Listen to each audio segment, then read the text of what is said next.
Namah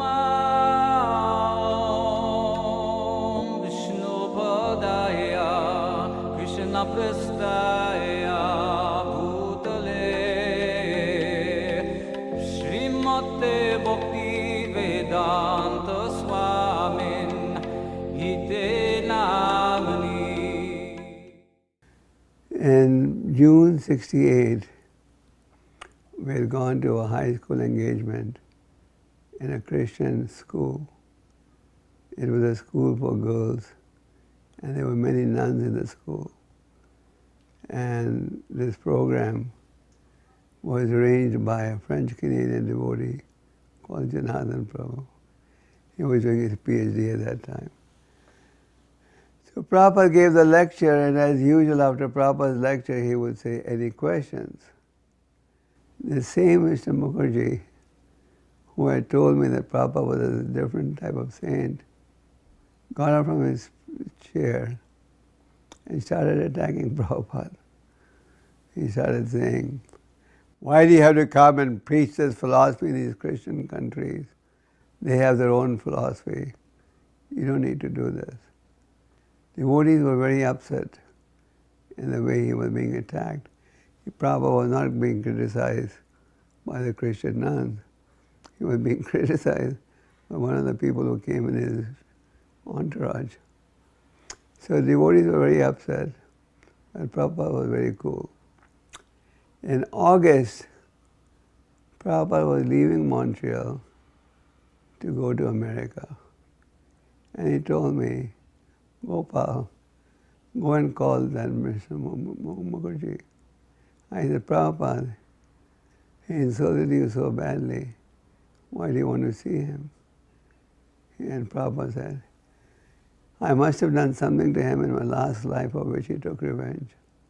So Prabhupada, I called this gentleman, and Prabhupada blessed him before leaving. So from this we can see how magnanimous and merciful Prabhupada was.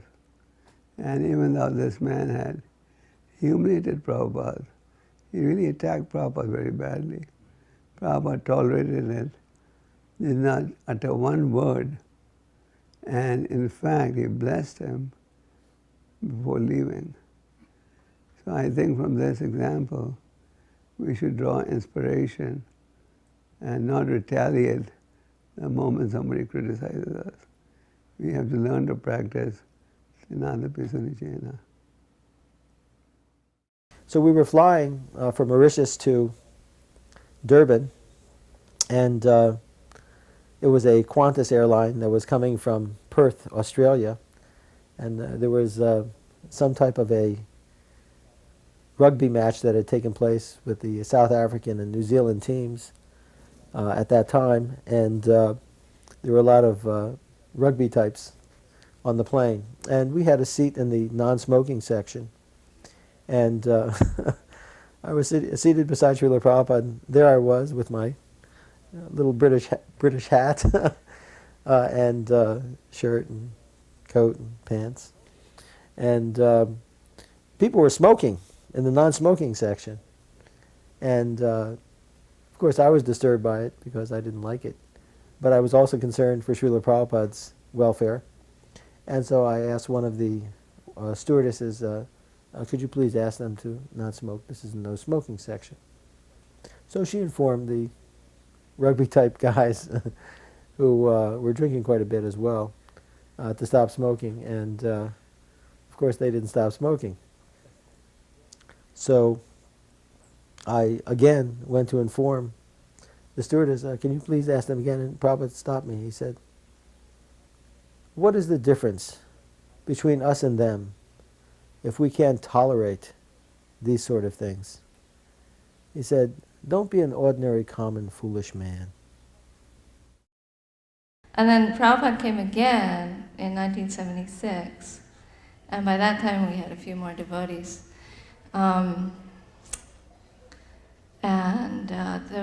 There was just many things happened, but there was this one time when it was summertime. Actually, Prabhupada was there for Lord Balaram's appearance day, and around that time, and it was very hot in Iran, and it was also very.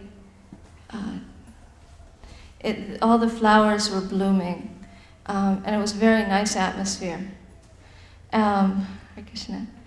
And so Prabhupada at one point, he called it Bhuswarga, heaven on earth. He liked it very much.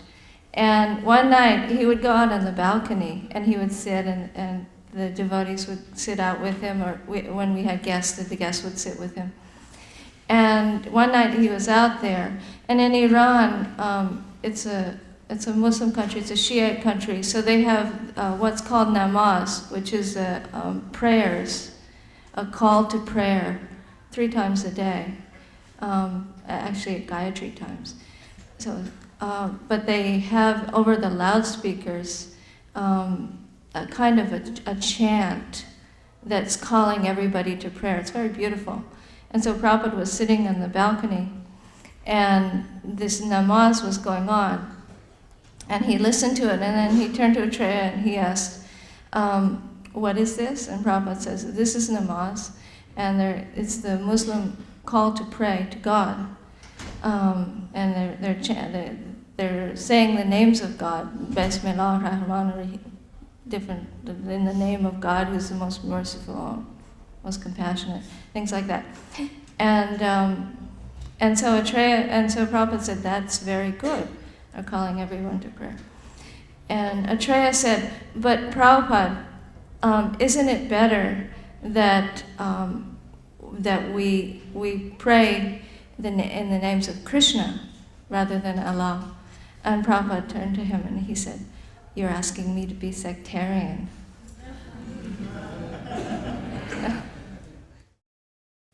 In December of 1976, Prabhupada traveled from Hyderabad to Wardha, which is 2 hours southwest of Nagpur in central India.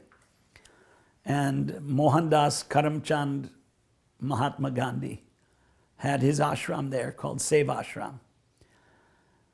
Giriraj Maharaj, at the time Brahmachari, had made friends with Ramkrishna Bajaj, whose father, Jamnalal Bajaj, was a big supporter of Gandhi and who had given this house in this place. It was a business family. So they're a wealthy business family. There was an Acharya's conference called by a surviving associate of Gandhi who was very famous all over India, Vinoba Bhave, who lived there. He was in his 80s at the time. Prabhupada was 80, 81, 80. And Swami Chidananda of the Divine Life, Swami Shivananda's Divine Life Society, was also there. During that 2-day program, Prabhupada went on a morning walk with his disciples, and there were like 25, 30 devotees. It was a good group for the middle of India at that time. Jayapataka Maharaj was there, Giriraj, lots of others. Anyway, as we started walking, I said, Srila Prabhupada, Mahatma Gandhi. And before I could say anything else, he cut me off. Do not criticize Gandhi here. This is his place. They won't understand. And then he changed the subject and, we didn't talk. So the lesson was that, you should be careful what you say depending on where you are. I mean, I could philosophize on that because, for example, in the Western world, Prabhupada used to say Jesus is our guru or Muhammad is our guru. But in Vrindavan, we asked Prabhupada, is it better to worship the demigods or the one God of the Western religions? He said it's better to worship the demigods because by following the Vedic system, you get gradual elevation. And then he said these religions, the Western religions, are the religions of the meat eaters. In a denigrating way, he said this. So for time and circumstance, we have quotations of Gandhi on every Bhagavad Gita. And Gandhi did read the Gita every day. saying that he was an atheist, it's more accurate to say he was a Mayavadi who didn't believe that Ram and Krishna were incarnations of God. But he believed in a higher power. So Prabhupada did call him Duratma Gandhi at times. He criticized. But at that particular moment, he could not criticize. And we were not to criticize. And it was the wrong venue for criticism. We went to one engagement, and I can't recall exactly where it was, but it was a big, huge feast that this lady had prepared for us.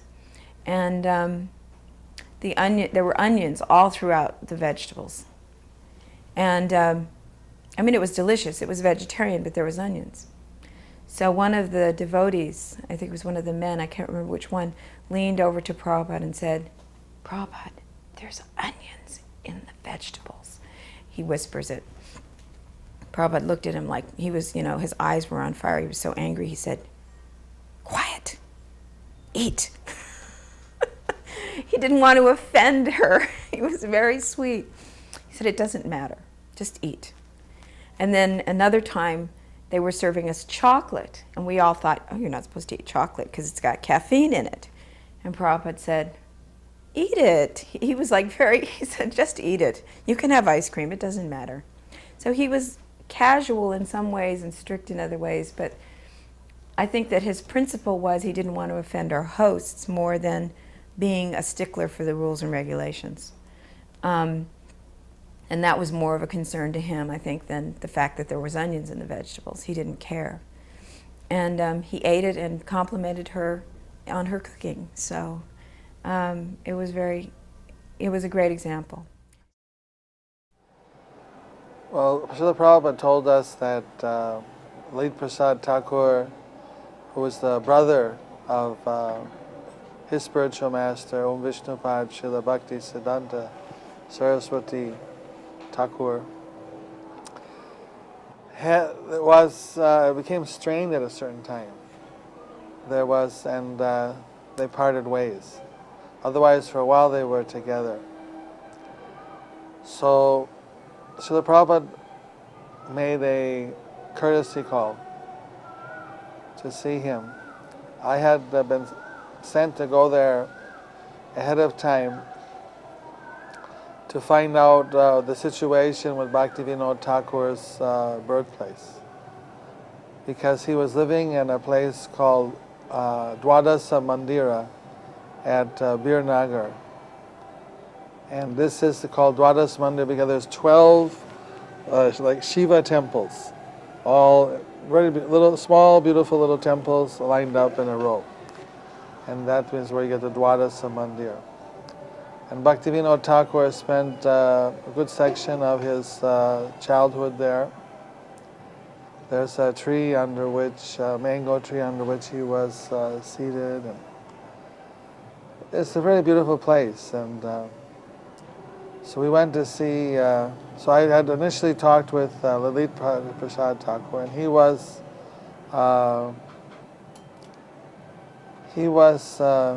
agreeable that ISKCON could do something.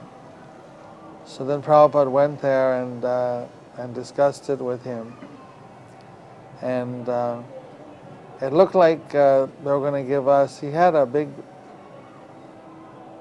I don't know exactly what the acreage is.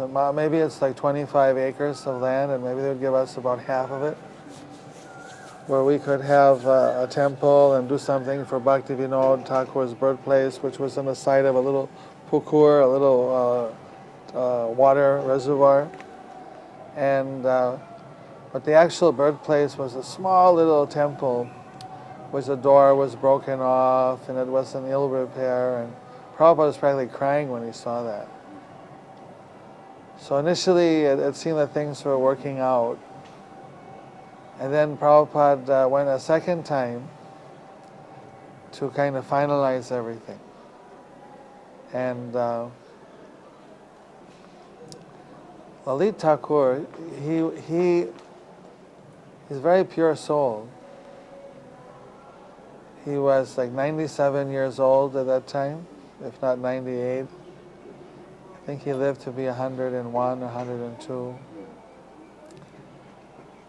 And he would chant all the day. He'd just be chanting nonstop. There were deities upstairs on the second floor, and he had a library of all kinds of Bhaktivinoda Thakur books. And he had some disciples. It seemed one of his more intimate disciples was a very elderly lady, maybe in her 60s or 70s, who was called Bhakti Ma. And it was very impressive to see someone from a whole other era, like a century ago, you know. And he explained his own history that he was a lifelong brahmachari, never married. He was working for the government till he was maybe in his 50s as I forget what was the employment, something more like a clerical, white-collar thing with the government. And then he retired. And so now but even throughout his life, he was doing sadhana bhakti. So it was nice to know that Bhaktivinoda Thakur had more than one child that was active. And he actually had a lot of disciples. He was doing the Namhata preaching in Bangladesh and different parts of Bengal. But it was in a particular area. There was some disciple called Sachinanda, or Sachinanda, I think, who was actively preaching in the villages. This was kind of the backdrop. And then he was sitting in this little room on his bed, and he didn't move at this age. He didn't move much. Even he was bathed in his bed. I think he went to bathroom in his bed, and they would brag that even though he would go to the toilet there, it smelled like roses, which is not the normal. You experienced that? I experienced that smell. There was no bad smell in the room. I can't say firsthand, you know. Yeah. But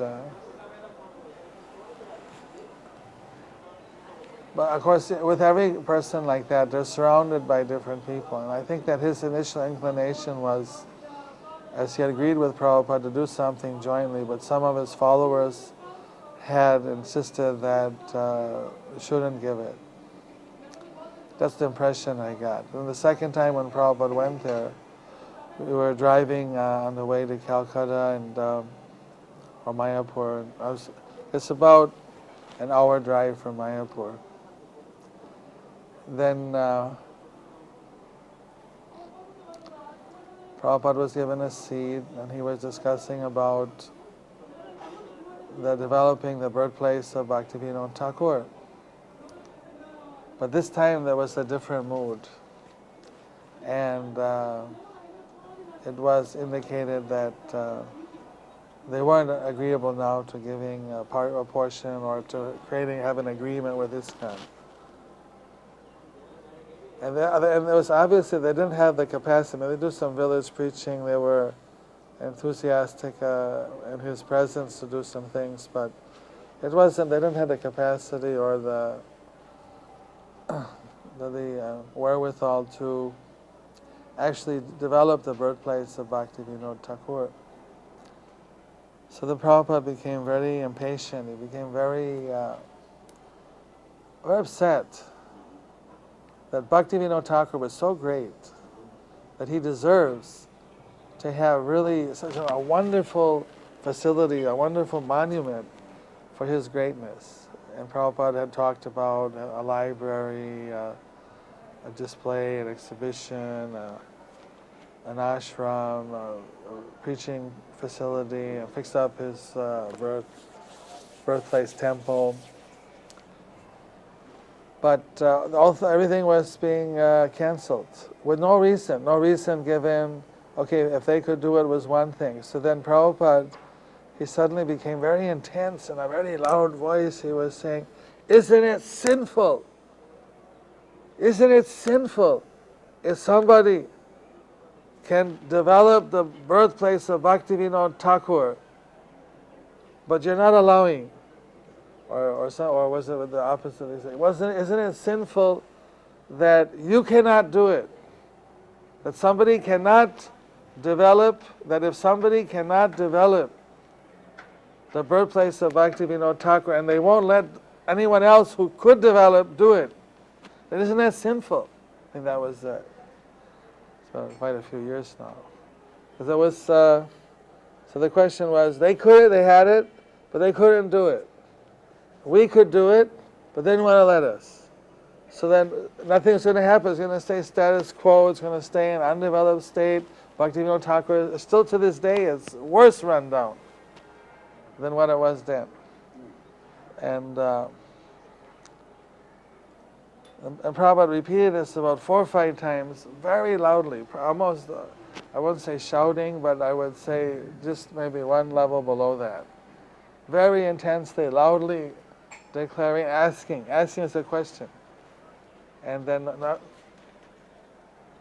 nobody said anything. Then he walked out. As we went out, then he turned and there was a few of us, secretaries and assistants.